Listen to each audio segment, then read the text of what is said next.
And I have to. Good morning, everyone, and thank you for signing in. We assume that all of you are either postdocs or early career people or students in science and technology or related fields. We're very pleased that you've come to join us. I think we have an important message for you. The subject of today's hour-long presentation is innovation and entrepreneurship in the Mid-Atlantic region.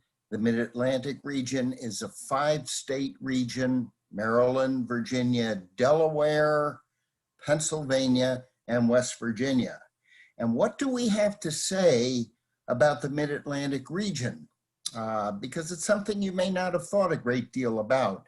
But the Mid-Atlantic region is a region that is loaded with opportunities for scientists, engineers, researchers, bench researchers that have an interest in going in careers beyond the bench. And it is an interesting mix. The Mid-Atlantic region is the most densely populated in terms of federal laboratories and technical facilities, and it's also loaded with state and local governments that are deeply concerned about promoting economic and professional opportunities for scientists and engineers and related fields. There's a couple of points before I introduce our panelists that I want to stress here.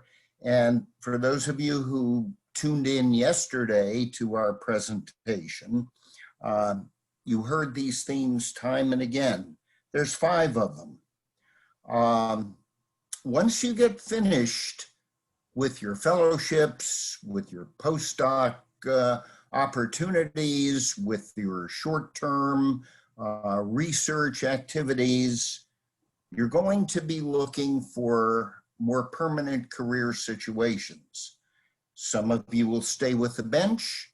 Some of you may want to stay with the federal government. Others of you may want to explore opportunities in innovation and technological entrepreneurship. But the first point we want to stress here, and this is certainly a good place to begin, is learn to network. And the next important point is learn to network. And the third important point is learn to network. And network isn't done by sending out CVs and resumes. Networking is done person to person. And you have 3 people here who are very interested in that. And once you get through with this presentation, you may want to flip over to the Bioinnovation Conference because there's ample networking opportunities. The second major point we want to stress is that the Mid-Atlantic states and their various municipalities are actively encouraging economic and career opportunities that are driven by technological innovation.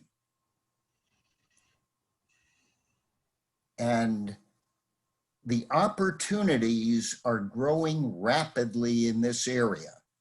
This Mid-Atlantic region desperately wants to attract a highly skilled workforce, a young, dynamic workforce, a workforce that's plugged into 21st century technology of all kinds.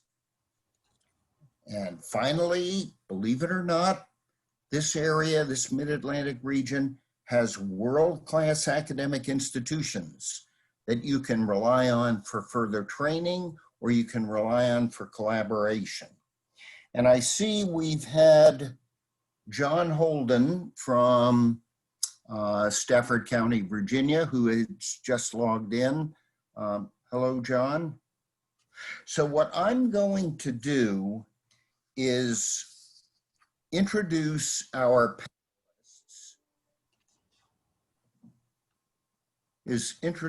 panelists and then let them tell you something about themselves, and then let them tell you about the interests of the municipalities that they represent, and perhaps a little bit about their states, and some opportunities that they may be offering you in terms of networking resources.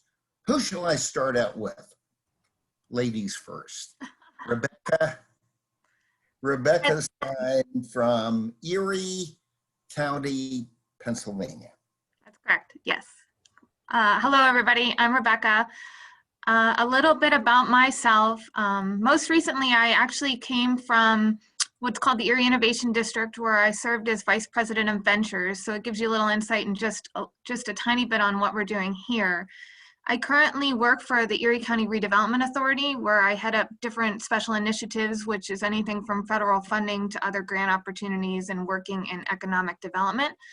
And then in a little bit, I'll tell you a little bit more about Erie and about Pennsylvania overall and kind of what we provide from an innovation and incubation standpoint as well. Hello, everybody. My name is Robel Worku. I work for Montgomery County Economic Development Corporation. Previously used to work with Montgomery County Innovation Program.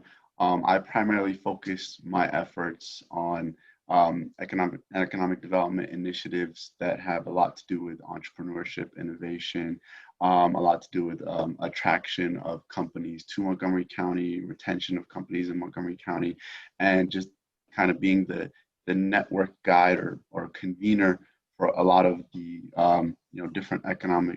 different entrepreneurship and innovation ecosystem players like venture capitalists, incubators, and things like that within my area, and then try to expand my reach to as much of the region as possible. So I hope I can provide some insights to help in your future career endeavors. And my name is Jack Pevenstein. I'm a senior general engineer at the National Institute of Standards and Technology in Gaithersburg, Maryland. NIST is more than a century old. It's the nation's physical science laboratory. Our real focus, believe it or not, is not standards, but it's pushing out the frontiers and the state of the art in measurement science so that private industry and researchers and other government agencies can establish and maintain standards, because standards aren't any good unless you can measure performance. So that's what we do. But in the course of pushing the state of the art in measurement science, we're deeply concerned about a thing called technology transfer. Now, there's nothing new with technology transfer. As long as there have been blacksmiths guilds and barrel makers and masons and pharmacists and medical professionals, there has been the unending transfer of knowledge from one person to another. And that's basically what tech transfer is. And it is the vibrancy of the federal tech transfer effort that now is trying to push technology that's been developed in federal laboratories as a byproduct of mission-oriented research out to the private sector. So that's really what we want to focus on today, is what is available to you in this region. And we want to make the argument why you should consider staying in this region, whether it's Pennsylvania, Maryland, Virginia, Delaware, West Virginia, why you should consider this as a place for you to establish roots and build a career. I'd like to open the discussion up. It turns out we will not be having Mr. John Holden today. He is unable to connect with us. He's having some difficulty. So I'm going to rely on Rebecca and Robel to their areas and make the argument why this is a great place to be. Yeah, sure. Rebecca, please, if you'd like to go first, I can go first, whichever. Rebel, go ahead. Okay. So thank you, Jack, for that great intro. I think when we talk about innovation and entrepreneurship in this region, it's very different than in other pockets and regions, because it does. I think we were having this discussion. It does come out of a lot of research laboratories, and honestly, so Montgomery County generally is considered one of the biotech capitals of the region, right? And so a lot, the 270 corridor and a lot of the innovation and folks that are working in that 270 corridor are a lot of postdocs that are just interested in the myriad of life sciences, from drug discovery all the way down to, you know, trying to figure out the next cure for something. And that has created a lot of, you know, spin-offs, and those bold enough to kind of go off on their own and create their own companies have done really remarkable things in this region, which has resulted in I think right now it's something like 300 biotechnology companies here in Montgomery County. So there's a lot within those 300 biotechnology companies. There's just a lot of opportunities. While it seems like some of them are mostly from the bench, there's just so many companies there working on really interesting things, you know, from different types of cancer research to vaccine. I mean, Emergent Bio over there, and Emergent Bio and a couple of other big ones are actually working on the COVID-19 vaccine. And that's just, you know, what Montgomery County is known for, and that's just some things that are happening from pools of PhDs and postdocs that they've poached from, you know, from NIH or from the other universities, and you know, a lot of those folks are just the ones bold enough to do that, and that's what's happening here in Montgomery County. So that's one pool. I would have to say it's about 300 to 400 biotech companies working on really innovative technology. That's one pool you can tap into, I would say. And then in terms of outside of biotech and life sciences, this region has a lot of strength in, it's very parallel to the government, but it has a lot of strength in cybersecurity, right? So we have a lot of companies here that, a lot of folks that came out of, that are, I guess, just generally sick of doing research with the NSA or others, that pop out and create their own cybersecurity companies. I think two big notable ones would be Tenable, which IPO'd for about $3 billion, and they're up in Howard County, not Montgomery County. But that was an NSA researcher.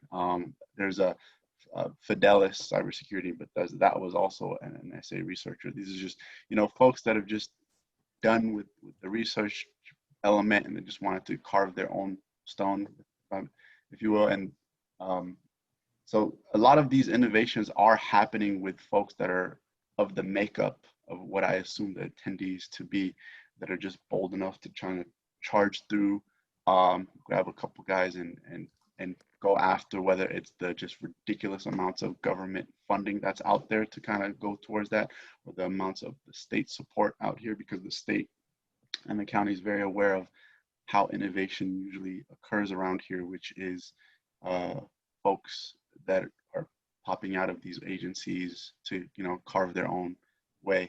So I'll leave it there so we can have more to discuss. And Rebecca, I'll let you go for your perspective take on kind of this region. Okay. Yeah, so I am from Erie, Pennsylvania. For those that are not familiar, it's up in the northwest corner of Pennsylvania. It's right on the shores of Lake Erie, and it's a beautiful place to be in the summer. Not so beautiful in the winter, but we have a lot of great outdoor activities. So don't let that stop you if you haven't been. So although I'm in my little corner here, I thought I'd give like a highbrow overview of Pennsylvania overall and talk a little bit about Erie as we move forward in the session. Today, there are over 250 institutions of higher education throughout the state of Pennsylvania that are currently working on research, talent development, and we have a network of incubators and accelerators within this area that also provide support. In Erie, we have a strong incubator program through both Gannon University and what's known as Ben Franklin Technology Partners, which is a statewide initiative supporting and collaborating with many entities. Ben Franklin isn't just located in Northwest PA, but they have 4 chapters in Southeastern PA, Northwestern PA, Southwestern PA, and might just be Eastern PA, but they have 4 different chapters. Locally, we boast like our Secure Erie Accelerator, which provides annual investments into startup technology companies from around the globe. So it doesn't matter where you're located, you're welcome to apply. They've historically been tied to IoT and security. It's a 10-week initiative generally held in the late summer because obviously we want to draw people here to stay. Jack, were you going to say something? No, I'm listening. Okay. Okay. Though this year we have gone virtual given obviously the pandemic situation. So statewide, our Department of Community and Economic Development also launched a KIZ program. I don't know if you guys are familiar with that. It's called a Keystone Innovation Zone. And it was a means to drive innovation and support entrepreneurship in and around Pennsylvania through their colleges and universities. So qualified companies are eligible to receive up to $100,000 per year in tax credits, which can be used to support growth and expansion in our Commonwealth. So there's currently 29 zones throughout the state of Pennsylvania. I can't tell you all of them, but I can find them out if you're looking in a particular region. And then also just to note, Pennsylvania is in the top 10 states for technology growth potential. We are home to 2 of the top 6 NIH-funded research institutions, the University of Pittsburgh and the University of PA. And last year, we received the 4th largest amount of NIH funding in the United States. Obviously, we have other great institutions like Carnegie Mellon, and they also boast a nascent company called Carnegie Foundry, which is supposed to support innovation and robotics. And we have major healthcare systems, including UPMC and Allegheny, and there's just a wealth of opportunity here. So I'll leave it there for now. Can I ask both of you, and I see we have 38 participants here, and it's of course hard to know exactly what all of these individuals are interested in doing moving forward, but can I ask you, can these people contact you and you both, they can certainly contact me for help in making these networks? Of course. And what resources in particular, in other words, somebody says, gee, I'm interested. What can you plug me into? Can you plug them into anything? Yeah, I mean, I would be happy to. One of the interesting things about me is if I don't necessarily know it, I know where to get it or I know how to find it, right? So if you're looking for a particular company or you want to be connected to specific governments or different entities throughout the state, I have a lot of connections. I definitely am very good at networking, so I can always assist in helping you find the right contacts. So.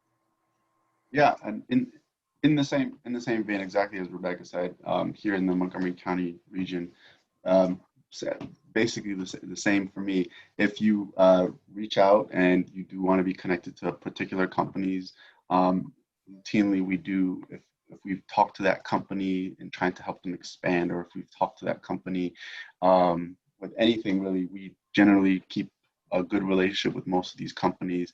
And, you know, those are executives down from their HR department to everybody else. And there's definitely a lot of, you know, resource organizations that are focused on finding, you know, eligible candidates. There's just programs popping up for workforce all the time, because I think there's just a mismatch from demand and supply on, you know, highly skilled workers to the types of to the jobs out there. Because honestly, postdocs and highly skilled folks aren't generally seen as interested in some of these positions, but there's just such a wealth of positions out there that postdocs could tap into if they are willing and wanted to. Yeah, oh, Go I was ahead, just please. gonna say, everything that Robel just said, honestly, there are, from the workforce development standpoint, there's a lot of opportunities here that we don't necessarily have seen the right fits for, but there's a wealth of different things going on, so. Yeah. One of the opportunities that I would like to extend from NIST to the 39, I see now 39 people who are coming. We at NIST have had a program that we call the Entrepreneurs in Residence program.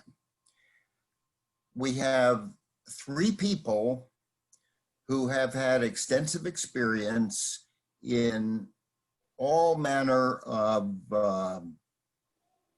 technology transfer activities, entrepreneurship activities, activities related to the legal aspects of developing a startup company. And these people, I can make them available to you if you will give me a call, even though you may not be affiliated with NIST or even with the federal government. If you give me a call and say, Jack, you promised, I'd like to talk to your business attorney. A wonderful gentleman by the name of Abba Polikoff, who's a partner in a medium-sized law firm. They do business law. I can set you up to talk with Abba. I have a gentleman, John Fraser, you may have heard him speak yesterday. He will talk to anybody about how to start a company, about how to look for a fit within a startup. And we have a serial entrepreneur who has been able to start and sell several successful companies. So this is an offer that I have. If you think you just want to explore the entrepreneurial space, the startup space, talk to people about what it's like to start their own company on a one-on-one basis, we're very big on the idea of paying it forward, giving of our knowledge and giving of our resources in terms of networking to help you. So if you have nothing more than general questions and say, hey, give me an idea what it's like, or can you direct me to something like this or something like that, or, you know, I hear about business opportunities outside of the bench. I'd like to explore these. Give us a call. One of the best things that you can do, one of your best tools available, in addition to your intellect and your store of knowledge, is your ability to ask questions. So we would say to you, take advantage of us. There's just 3 of us here, but it's like spreading the virus, if you'll forgive me. Once you get a hold of us, we're happy to put you in touch with other people. We have a wide bandwidth. Ron, I think there's some questions here posed by Ron Casey. I don't know if you want to jump into those. All right. By the way, Ron Casey, Mr. Ron Casey, is Director of Federal Programs for TEDCO, the Maryland Technology Development Corporation. And TEDCO is, in effect, a funding arm of the state of Maryland to help small businesses, small technology-oriented businesses. So I don't see the question. I could just rattle one off for you right now. One of the questions says, what talent or skill sets are most needed in your areas? And if you want me to just jump on that. Jump on that. Okay. I think right now, data analytics is huge, and that spans multiple industries and fields. I know particularly because I spend a good amount of time within the cybersecurity industry locally. There's a lot of startups here that are interested in cybersecurity. A lot of the new software or hardware that they create has a lot to do with analyzing a mass quantity of data, using artificial intelligence or machine learning technology. So they're always out there looking for folks that can process a large amount of data, make sense of it, and kind of and kind of use it to kind of make their software better. So they're looking for basically, I think one of the most interesting titles I've seen out there was product managers, and a lot of what the product managers have been doing is kind of just trying to figure out how to use a lot of the data that they're synthesizing and trying to operationalize or make the product better. So I've seen a lot of that happening here, and when we go out and talk to startups and folks that they really want highly skilled folks within that sphere, if they could tap into it, they just they jump on it and pay them whatever they want. So I'll leave it there for what I've been seeing lately.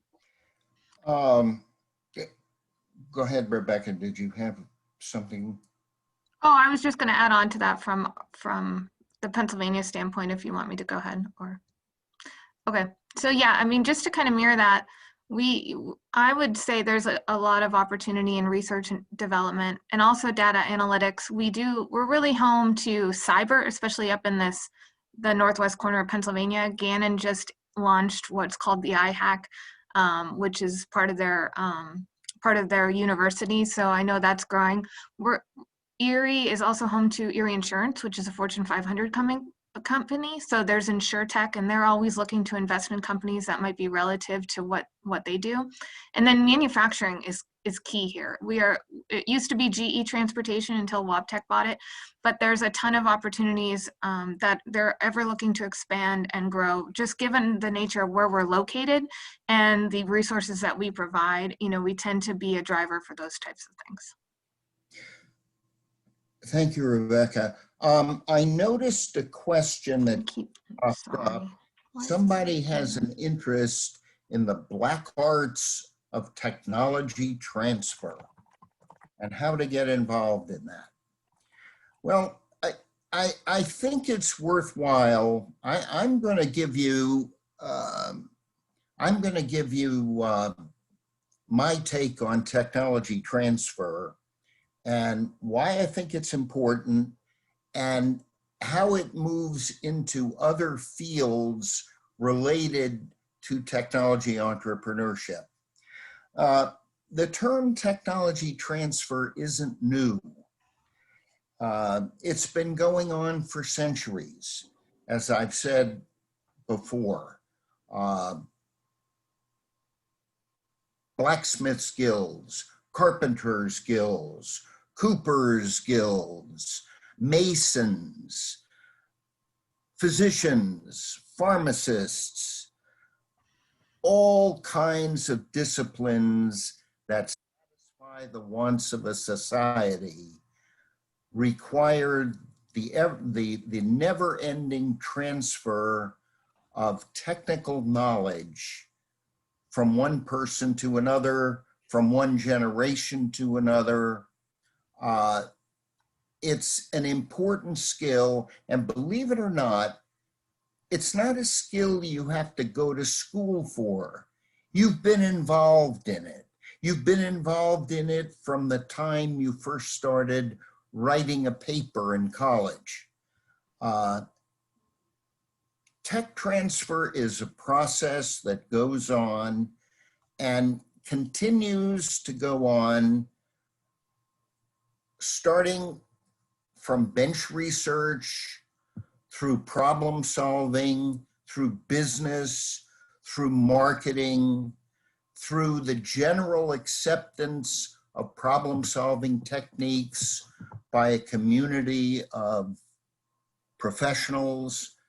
And believe it or not, people with technical backgrounds, no matter what level they are generally have the knowledge and the ability to undertake technology transfer.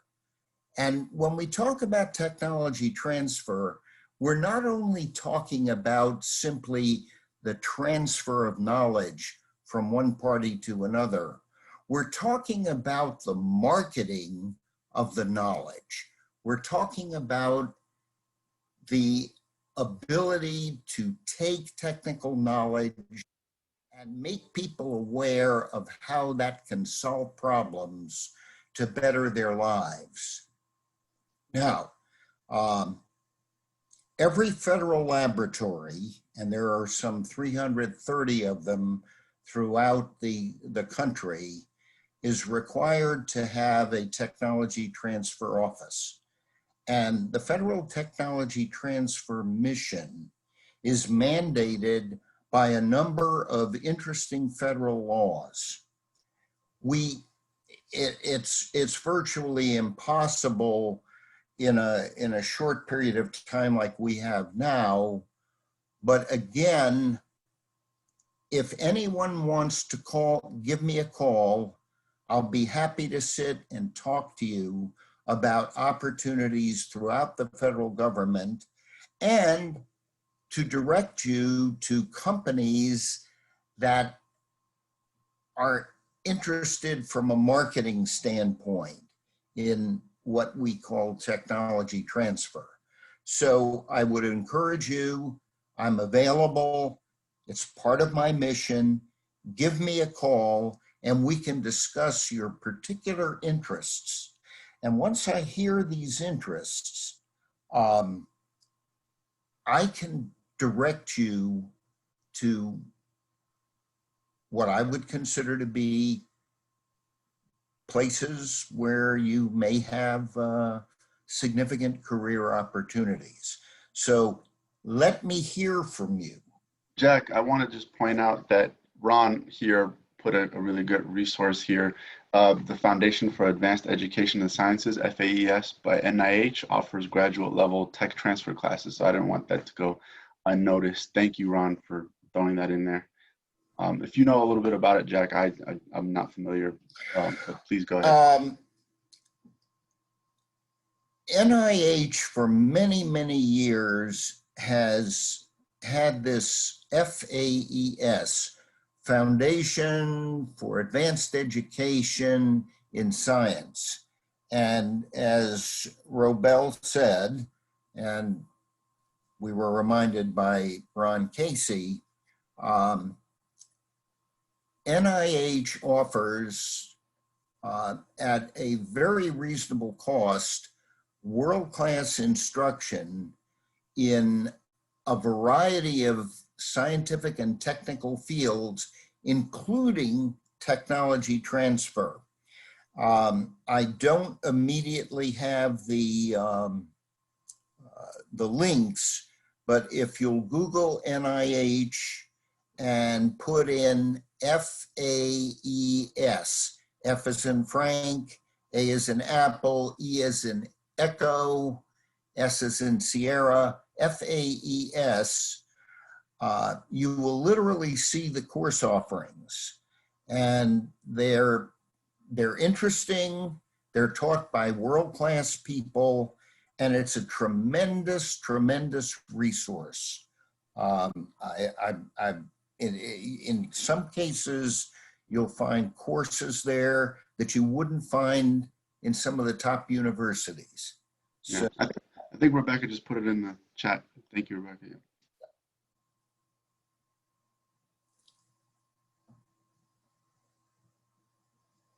let's see. Do we have any other questions here? No. Ron, any comments? Rebecca?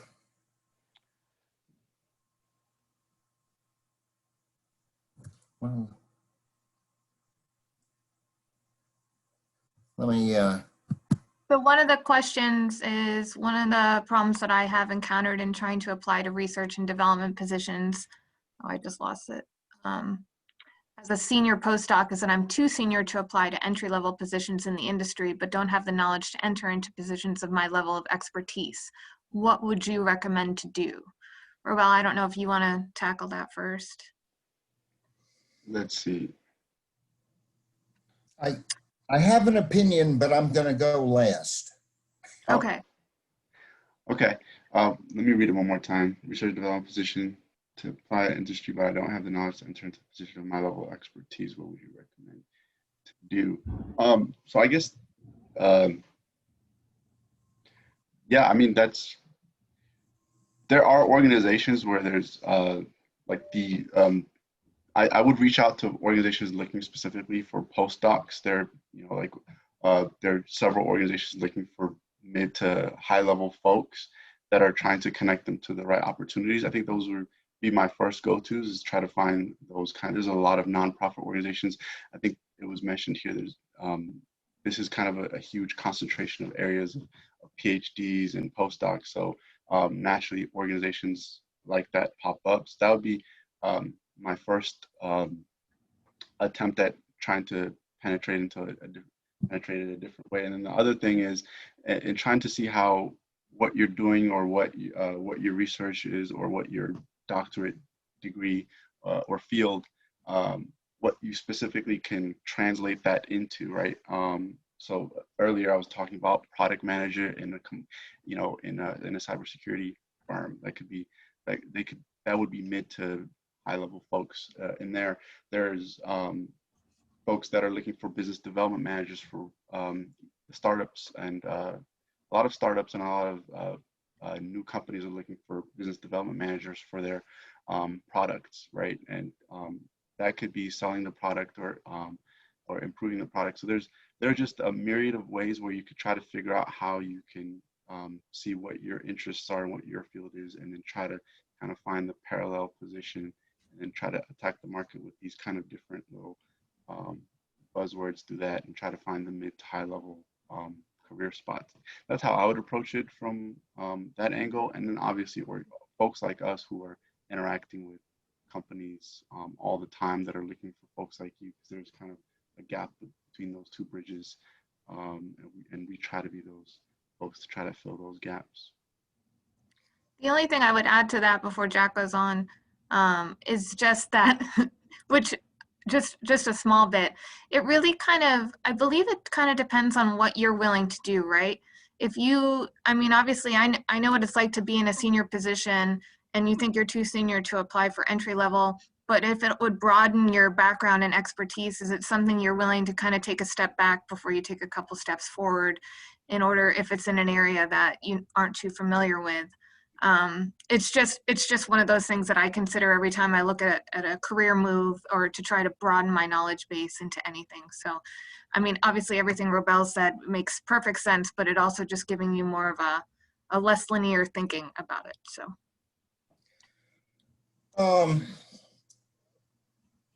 A lot of people come to me from NIST and say, hey, you're plugged in all of this. But you know, I spent 6 years or 8 years or whatever getting my technical degrees. I know the science, I know how to conduct research, but it's a big, beautiful world out there. And I've got a 30 to 40 year career ahead of me. I may not want to stay in the bench. Do I have to go back to school now to get an MBA? Do I have to be an apprentice? I mean, I don't know anything about marketing or business or finance, or I don't even do that much networking with people. I don't know how to talk to people. How would I come across in a sophisticated way to an entrepreneur who's looking to hire somebody? Am I too senior to apply for entry-level positions? Do I have to apply for entry-level positions? I'd like to point out something that perhaps you haven't thought a great deal about. And we discussed this I know Ron Casey and I have discussed this all the time. Our entrepreneurs in residence have talked about this. Our fellow tech transfer professionals throughout the Federal Lab Consortium, the federal community of tech transfer have talked about this.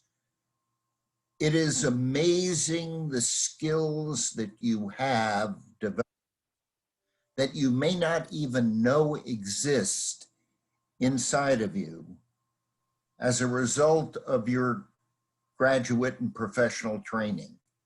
And when I say skills, I mean your ability to write, your ability to convince people that your particular model is superior to another model, that you have been able to demonstrate things that other people haven't seen, that you understand how to apply your technology in areas outside of your own field, that you're able to communicate. These things you don't have to go back to school for. They're already inside of you. I know that sounds silly, and I know that that sounds like a really poor attempt to be a motivational speaker here. But if you start thinking about all of the skills, the ancillary skills that you've had to develop as an undergrad, as a graduate student, as a postdoc research fellow, it will be amazing to you, it will amaze you about how valuable you can be. And again, I'm happy to talk to you about this. And if I can't bring the necessary information to you, I know where the bodies are buried, so to speak, just like Robel and just like Rebecca. So I know a number of people have wanted contact information, and I will put that on. Unfortunately, as a dinosaur of the 20th century, I can't talk and type in the chat room at the same time. But let's do this. Let me give you my cell phone number. It's my government cell phone number. I'm attached at the hip to this. Give me a call. So if I could, So go ahead, go ahead. Rebecca. Sorry, no, Rebecca, go ahead. I was just going to say, another attendee, Rebecca, had noted that, you know, obviously they recognize that they have it and they're skilled, but how do we convince the people hiring that you have the skills when they don't have the credentials? And Rebecca, I just want to say, like, in so many different ways still today, it's kind of, sometimes it's just who you know, right? So it's making the connection to the person, because once you get in the door, then you can sell yourself. Like, I think it's just getting that opportunity to get in front of the right person. And I think that, you know, hopefully with the help of some of us and other people, we can make some of those things happen for you, because it's really just, it's hard to fly blind and to send resumes and get paper in front of other people. But once you actually connect, I think that more often works, so. Yeah, and I would just add, I think, I mean, in every large organization, even medium-sized organizations, they're just using these tools that are have algorithms and things that are just looking for certain words and things, and they're just looking to slash or dispose of resumes, right? Like, that's a tiny little skill you can kind of hone on your own. I have friends that have honed this skill of knowing exactly what the little algorithm is looking for, matching what the requirements say to their resume, to just get over that and then to get in front of the HR. And then once they get in front of the HR person or that manager, then they're golden, right? That's like a little skill a couple of my friends just personally developed on their own. And then in terms of what Rebecca said, the network is definitely huge. I think anything I've ever done has always been through navigating through networks. And just to point out a thing about like some of the conversations we have with a lot of these executives and things when we're trying to attract the company here, when they talk about highly skilled folks or PhD folks or engineers, they're never really lamenting on their, you know, ability or skill set or anything. They're always lamenting on their communication skills or, you know, cross department. What they lament on heavily is soft stuff, right? These are the people with the power to hire, but they may not necessarily have PhDs themselves. They always talk about, I don't, they don't, communication is a lacking skill, or cross-departmental functionality is a lacking skill, or selling yourselves is a lacking skill. So these are really soft, fundamental things that could be worked on without having to add really credentials, right? Probably, like self-development kind of things. So these, yeah, and as Rebecca said, if you can get past these couple of hurdles and you get in front of somebody, you can really use hopefully your soft skills to really sell anything. I mean, that just PhD or postdoc, that will really take you far in translating whatever you did in your postdoc to match really virtually a lot of the jobs out here, because a lot of it, is you've done a good amount of work as a postdoc to get into. There's a huge amount of emphasis in this area for grant writers too, because there's just so much money flowing out of the federal labs and organizations, that if they find somebody that's great at translating some of these things into a really great grant writing proposal, they love folks like that. They want some folks that are. Right. And sorry, Jack, one other quick thing. You guys, don't be afraid to fail. I know that kind of sounds contrite, but as an entrepreneur, like, I've seen the people that continue to take the initiative, even in areas that they may not have the exact expertise that somebody's looking for. Sometimes you can surpass that just by continually being persistent and having the grit. And just know that you learn so much more by putting yourself out there and determining what you really want to do, by pursuing things just in general. So I tell that to my 7th grade kids in my entrepreneurship class all the time. Do not be afraid to fail. So.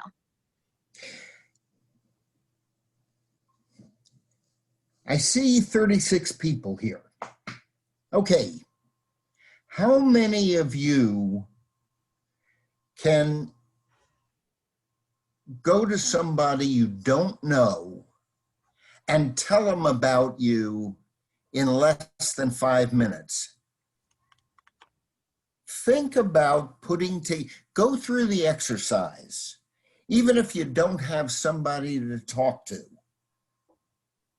Put together a speech, a very simple speech, telling somebody about you and why you're valuable. Things that you can do. Put together something. Now, it may sound silly, but it's an important exercise, because many times when you're meeting somebody in the course of what ends up being a networking exercise, that's about all you'll have, is 4 to 5 minutes. And so it's useful to be able to craft some kind of piece that says, here's who I am, here's what I've done, and here's what I can do. Go through the exercise. It's important. And the more you do it, the better you get. Yeah. And to touch on the tech transfer, I was actually talking to a venture capitalist a couple of days ago who himself is a postdoc and who started a couple of ventures successfully and landed into the VC space. And he always talks about how in the federal labs or in a lot of these laboratories there is a lot of research being pumped out, and there's a lot of researchers, but not many people know how to discuss or kind of wrap their minds around their own research for commercial viability, right? So, if that's something that you could think through or you can work at, you don't necessarily need a new degree or an MBA to do that. There's plenty of resources that are free to do that. But if you can look at research or your own research or things out there and kind of figure out like the commercial viability of that thing or the commercial invaluability of that thing, that's a skill, like to be able to communicate that, to kind of synthesize that for non-postdocs, or to be able to synthesize the research to folks that are with the money. That's kind of a hidden gem of a skill there, because those are the guys or girls that are out there either penetrating into these different industries and getting those jobs, or starting their own business because they can, successfully, analyze it for capitalistic reasons or sets, right? So Ronald, just to add, he questioned, what if you want to be your own boss? What support is there for startups and want to be entrepreneurs? And I can tell you intimately that at least in where I'm located, there's ample opportunity. I know you mentioned earlier maybe the SBDC. We have a local SBDC here, which I imagine most counties do throughout the state of Pennsylvania. And Rebel, I'm not sure what it's like down with you. Yeah, we do. But we have a lot of incubators, accelerator programs. We have a lot of competitions that offer funding. We have a lot of venture capital groups and angel investor groups that I think there's a ton of people we can connect with depending on your field of interest. Can we identify some of these words, because sometimes not everybody knows what an SBDC is, or an investor angel, or the difference between venture capital and equity capital. In the few moments we have left, and I want to take a crack at defining some of these things. So Rebel, I'll let you get into the venture and stuff. I'll just say the SBDC is your small business development centers. They work with your local entrepreneurs and startup companies. The accelerators and the incubators, they're both similar in nature, but the accelerator tends to be a more a quicker process. Accelerators tend to be like over a period of weeks or months, and incubators tend to be over months to a year. And they essentially they help a business get to the point where they can be post-revenue. There's a ton of them all over the country that invest either in equity or in loans or just in grants. So there's so much out there that I wouldn't know how to condense it, anymore right at this point with 3 minutes left, but I'm happy to talk to anybody one-on-one. Yeah, and I think VCs, everybody's probably seen Shark Tank. VCs are the Shark Tank guys, right?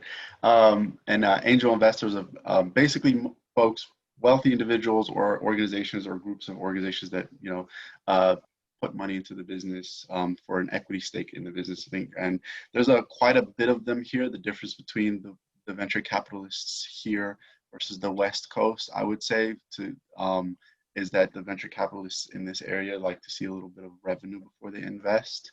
Which is a little different than the West Coast, because there's just so many people cranking out things over there that they give folks money for literally just starting something like a week ago.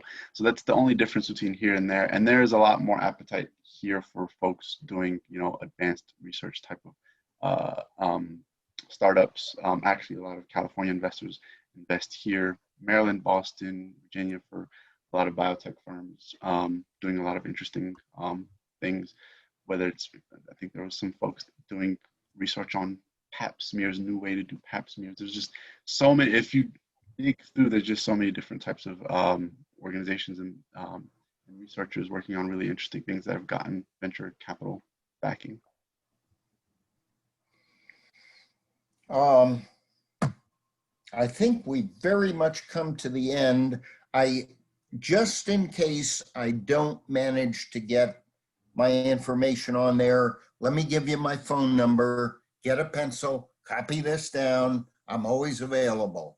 Area code 202-510-3265.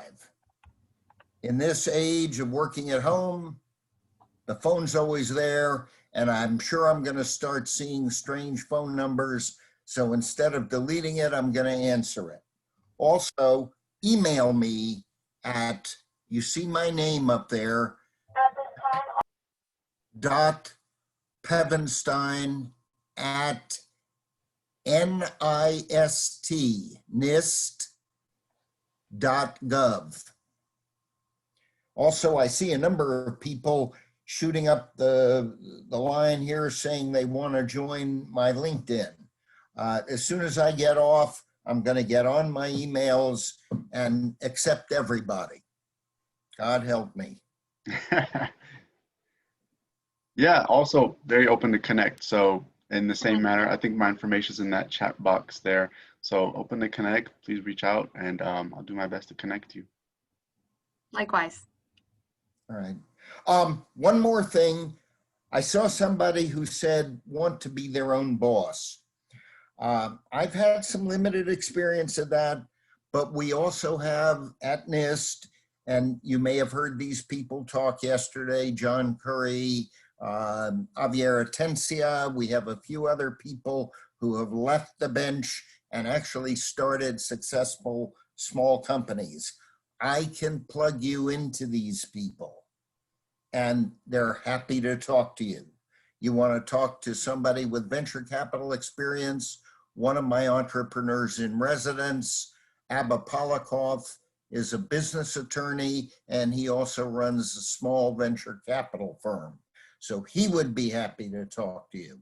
Want to know about the fears and anxieties of starting your own business and making a living? I've got another one of my entrepreneurs in residence. So we can plug you in. Don't be shy. Give me a call. Yeah, I think some of the greatest businesses were started in economic recessions, right? So it's honestly crazy to say, but it's a great time to be a unicorn. I think that's it. I'm wondering, can you give me advice here? If I went to the chat, can I put all my stuff there even if people have left? Yeah, I think you can. And I assume we'll probably reach out to all those folks with information. But yes, you can, Dr. Evanstein. Okay. Thank you all very much. And thank you all for joining us. I've obviously got a lot of work to do here. Okay. Thanks. All right. Rebecca, Dr. Evanstein, take care. Thank you. Thank you. You both. Nice meeting you. Nice to meet you guys. Okay. All right, let's see.